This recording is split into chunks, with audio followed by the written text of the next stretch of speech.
Toughest heads up opponent of all time. Interesting question. This is what I miss about heads, because like now it's like everyone plays exactly the same. You're trying to just be like a little closer to equilibrium. So now everyone, I'm sure, plays very similar in heads up. Dude, back in the day, people had fucking styles. People had their thing. They had their jam. You had Wilhasha, who would try and get real deep and like try and like pile the pressure on and help you crumble. You had Isildur, who was like a little bit different than that. He would kind of do that in most stack depths, but Isildur was always looking to like just like notch you, like try and get value from the next up hand to figure out exactly what you have. And Isildur always played fucking lightning fast and aggro. Too aggro, but aggro. You had Jungle, who would just take you to the fucking streets on you. Jungle was the only person where you could consistently have hands where you'd bluff, he'd call, and you'd win. Or wait, what was the other thing? Or he'd bluff and you'd call and he'd win. I had those go both ways. Jungle was always my toughest matchup. 100%. I lost a lot of buy-ins to Jungle. I remember this one day, I think I lost 30 buy-ins to Jungle, like 4-tabling. We 4-tabled for like inf hours. We got absurdly deep, and then like we're just grinding. Jungle ran this like 400 or 500 big blind bluff on me.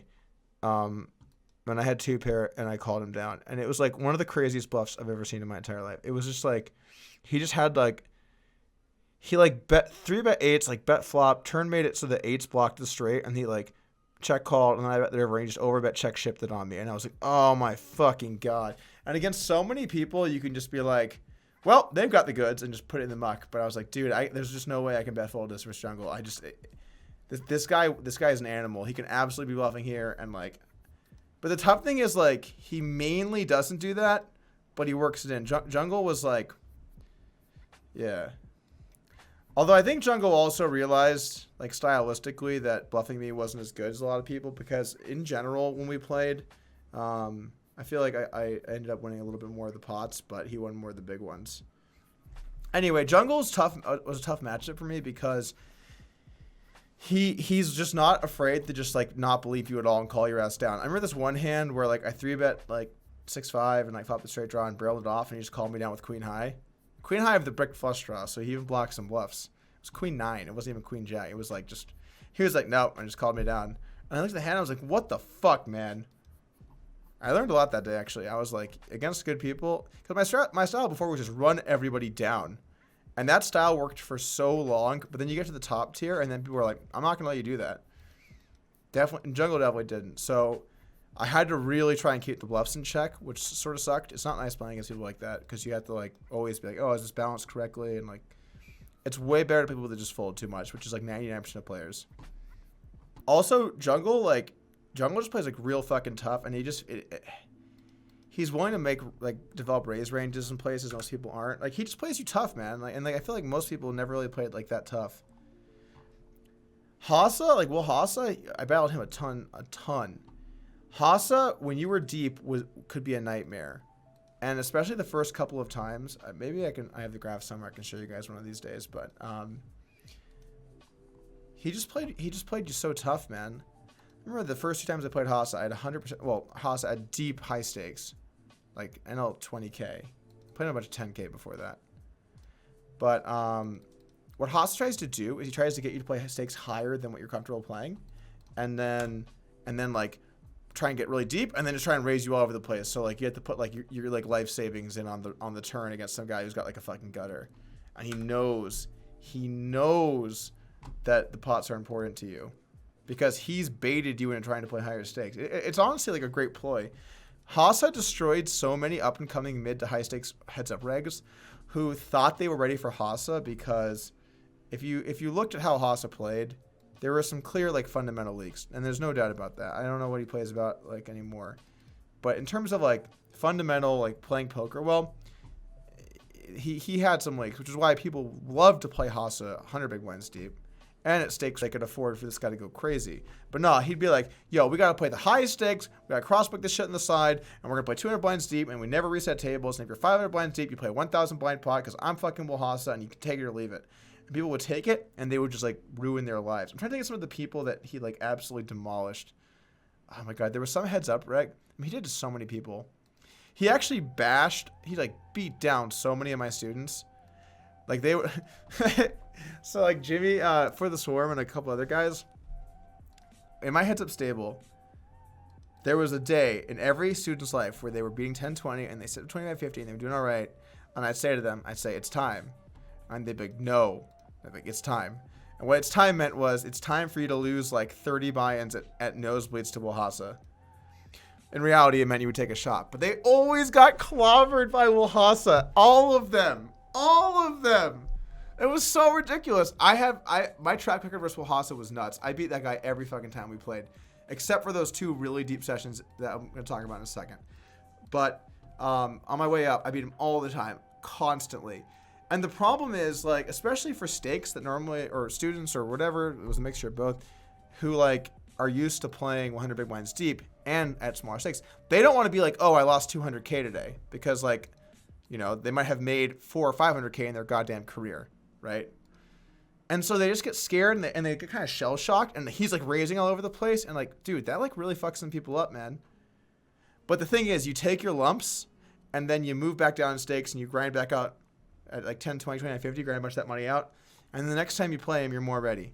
You're more ready. And eventually you get him. Eventually you like realize that like fundamentally from like a technical heads up no limit standpoint, you have him out skilled and you're going to be able to beat him.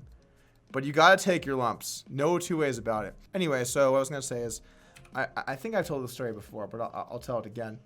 I was up in Vancouver, and I had finally gotten enough roll to where I could play NL20K on my own. I was rolled for NL20K.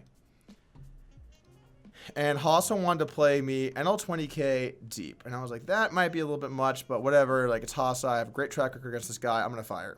So I just fired it off. I think I had all myself. I want to say I had all myself. And first day I lost 250K. It was a bad day. And I looked at the graph and like he was crushing me in red line. There were only a few guys that ever beat me in red line. And like I just felt like I was getting run over, but I was like, whatever, maybe you ran card hot. That's the thing. You don't know if they're running card hot or not. So you kind of have to just like hope that it's going well. He's like, all right, let's play tomorrow. Next day we load him up. He crushed me for 250K. I had all myself both days, I'm pretty sure. So at this point, I've lost $500,000. I'm no longer rolling for NL20K. So I'm like, all right, I'm going to sell some action. He hits me up and he says, so you ready to move up in stakes? I said, no, I'm ready to move down in stakes. He says, no, I'm only going to play you if we play NL40K now. So now, not only, oh shit, this is a bluff. Anyway, so he's like, no, now we got to play 40K. I remember the night after I lost, I was up in Vancouver with Cheat and Donger Kim, the crew. And I remember like after I'd lost $500,000 in like 2 or 3 days, and I was like, all right, I'm getting fucking hammered. Go to the bar. And I'm like, Cheat, what do you think is going on, man? What's going on? Like, why are we getting fucked up? And we're just talking about hands and shit. And I was like, I know what it is. He knows that I'm not willing to just put in absurd amounts of money thin for value because I just won't do it. I'm a 100 big blind player, and I'm treating this like it's like we're like 200 big blinds deep. And we have to understand when 100 big blind players are 200 big blinds deep, it's a little bit like tense because no one wants to get fucking stacked for 200 big blinds because it feels kind of stupid. You don't know a lot about 200 big blind play, so you're being more conservative. I'm like, Cheat. He knows that I'm doing that, and he's just pounding on me. Like, look at it. Like, his raise frequencies are fucking ridiculously high everywhere. This guy's just going after me. I said, Cheat. Next time I play Hasa, I'm going to stack off real light all over the place, and if he's got me, he's got me. So 2 days later, or I'm chatting with Hasa, he says, now we got to play NL40K because we haven't played high enough. All right? So I'm like, okay. So I can't remember if we played a little bit of 20K to start, and then I think I convinced him to play me some 20K because I was like, look, man, like I'm not as rich as you. You're like clobbering me here. Like give me a chance. We'll play some 20K. I think he might have crossbooked with some people. I know he crossbooked with some people, but I'm not going to disclose any of that information. And I'll play some 20K, and then we can maybe move up. Now, he obviously, despite the crossbook, he wants it to be higher stakes for me because he wants me to feel the pain. You got to understand the way the Swedes work, man. You got to understand the way the Swedes work. He wants me to, like, really get, like, fucking rattled. He wants me to lose 300K and just, like, be like kind of sick, you know, because I'm not used to playing for this much money, and he's done this all the time. But anyway, I convinced him to play NL20K. I sell some action now. I think I have like 70 or 80% of myself. I'm back in the mix. And we play. And I remember this was one of the first hands. I honestly like almost want to find this hand because this hand was amazing. One of the first hands. I'm playing, cheat sweating in the back. Hasa opens. I 3-bet queens. Hasa calls. And I bomb it. You got to bomb it against the Swedes. I bomb it. Hasa calls. The flop is 10-8-6. I c-bet on the large side, and Hasa raises me big. And I remember this. I hooked the cheat, and I said, this is what I'm talking about. And I came back, and I 3-bet the flop, which I would never do 200 blinds deep against anyone else. And he rips it in, and I call. And I'm like, oh my God, if he has 9-7, it's going to be the most brutal. But I can't live in fear anymore. If he stacks me, he fucking stacks me. And I call, and it's 10-8-6.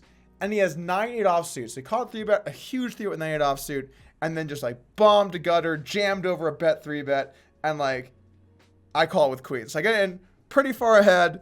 First board, boom, boom, I hold. Second board, boom, boom, I hold. And then I go on to like, I want to say this is my biggest winning day in online poker ever. I think it's the biggest day. Because I stacked him again. And all of a sudden, he wasn't ready anymore because he was trying to just run me down all these spots. And I was like, I got top pair. You fucking got me. You got me. I was just like punting off stacks. But then he was just he just didn't have me beat because he just plays so much garbage and plays so aggressively. Anyway, I think I'm about 400K at this point. He says to me, he sets out on all the tables. We've been playing for like 5 or 6 hours. He says, NL 40K or I'm done. I look at my account balance. I think I had like 1.5 million in there or something. I was like, all right, fuck it. Let's go for this. We sit NL 40K. I think I take like 40% of myself. I can't remember exactly. I didn't change my piece too much because like, dude, I'm not fucking like insanely rich. I mean, nowadays maybe I would take all myself, but back then I was definitely not taking all myself. We fire it up. At this point, now one of the strengths of my poker career has been I'm really good at very long sessions. I can hold focus for a really long period of time without losing quality of play. But the Swedes aren't like that. And if they're smart, I'm sure, I don't even think they play much these days. They should not play inflong sessions, even though they like to. Maybe Baj Corvin can. I know Baj is better in that setting. But regardless, he was kind of run down and tilted and not really focusing. And I was like razor sharp in there. I realized that like his single race pot game in the small one was getting super weak. And so I was basically animal defending everything the big one. I was defending, dude, at one point, I defended 9 deuce off to a 3x because I was just like, bro, there's just no way. Like, his SRP game is just way too weak right now. So we click play and we're battling it out. Stacks are running up. I'm up another couple 100K. Back down to even. Up a few 100K.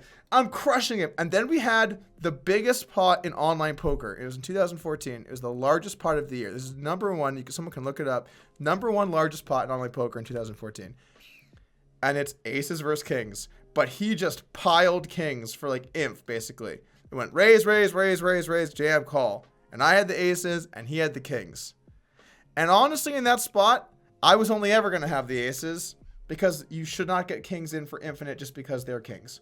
And I say that as somebody who does not fold kings. But at some point, you got to be like, okay, maybe we were looking at aces. Nope. It was going all in, man. 2 boards, held both, fucking ship it. Won 900K that day. Pretty sure it was 900K. Now, here's the stupid shit. Because I sold action second time, I had all myself before, I ended up net losing. I net lost on that. But honestly, it was one of the best feeling net losses of my entire life because I fucking did it, man. Fucking beat him down. I think there was like a NL 60K session in there somewhere too where I lost a little bit, but I can't remember. Kind of all blurs together.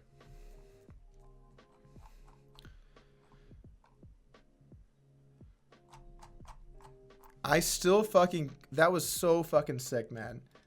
That whole thing was so sick. It happened over like a week. So fucking crazy.